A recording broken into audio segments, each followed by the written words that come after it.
Je vous en prie. Allez-y, venez. Donc c'est là qu'on viendra se brancher. La box se branche ici. Ouais, d'accord. Et nous, en fait, on doit arriver Ici, d'accord. Donc il y a des soudures, il y a juste une soudure. Oui, nous on l'a vérifié 2 fois, donc avec la box qu'on avec une chaussure. Et puis un retirage classique. Ah oui, t'as pas de chance. Ah oui, c'est bien ça. Si vous voulez voir, monsieur, le point de branchement optique est ici. Tiens, Julien, on va se décaler, nous. On va vous laisser passer. Venez. Venez. Il est ici avec les cassettes. Venez, monsieur. Venez.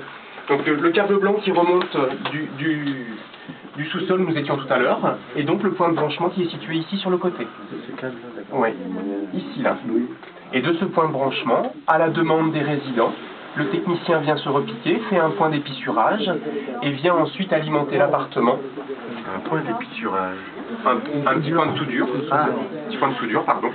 Et donc positionner cette prise terminale optique qui permettra ensuite donc de brancher la box.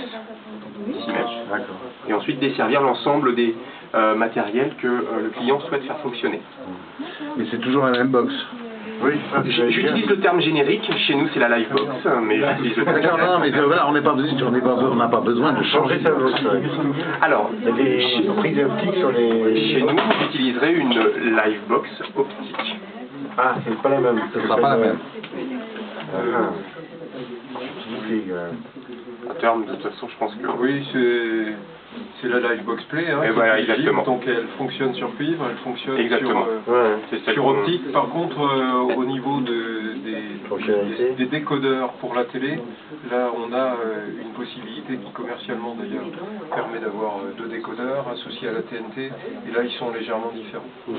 Et alors concrètement pour un client d'Orange, ou d'un autre opérateur qu'on peut imaginer qui fonctionne tous à peu près pareil, il faut qu'il ait... en imaginant qu'il faille renouveler son matériel, il appelle son opérateur et puis l'opérateur lui change le matériel. Oui. C'est ça comme ça. Oui. D'accord. Ok. Gratuitement. Oui. Bon, en général, c'est gratuit. Hein. Oui. Il faut souscrire une offre d'abonnement, mais actuellement chez Orange, comme on est en phase de déploiement et à l'ouverture notamment sur la ville de Bourges, les tarifs sont absolument les mêmes entre un produit sur optique et un produit sur ADSL. Et puis le raccordement est également gratuit. Donc je vais changer d'abonnement, mais ça va rien changer en fait. Non. D'accord. Ah si, le service n'est pas du tout le même quand même. Donc en fait c'est dans une logique où on a des débits qui vont être probablement ici dans cette résidence de l'ordre de 10 à 20 fois supérieurs pour le même tarif. D'accord. Et avec des usages qui évidemment sont beaucoup plus larges. Et puis, comme on est plutôt en ouverture à Bourges, on a des offres de bienvenue et qu'on laissera le soin aux vendeurs de faire découvrir à nos clients. Voilà. Voilà. Eh bien, avec cette prise terminale optique, on a bouclé la boucle. Là, on est parti donc du nœud de raccordement, Monsieur Portron vous a expliqué, donc en amont, le point de mutualisation, l'équipement en sous-sol, le point de branchement et la prise terminale optique. Voilà. Et là, on est après à l'intérieur du logement. Et à l'intérieur du logement, il faut évidemment faire cheminer la fibre jusqu'à la Livebox.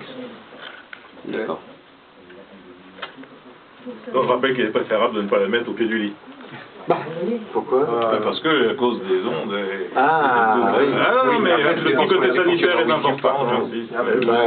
C'est lié à la Wi-Fi ou lié à... Non, c'est le Wi-Fi, c'est le Wi-Fi, parce que c'est relayé après. Je rappelle que nous avons mis en place à Bourges un observatoire gratuit qui permet à toute personne qui désire avoir la mesure de son champ d'onde, quelle que soit l'origine, de pouvoir nous appeler en mairie, service gratuit. C'est un dosimètre, ça s'appelle un dosimètre, on a formé 2 personnels, donc alors ce n'est pas opposable en justice, mais en tout état de cause, on a fait plus de 500 prises à Bourges et aujourd'hui on peut dire que grosso modo les personnes chez elles ne sont pas soumises à un champ d'onde au-delà même du 0,6 volts. Donc, quand on fait les mesures, on est avec des centièmes de volts, donc autant dire que quand on additionne le tout, on arrive à peine à 0,6 pour la puissance globale réunie.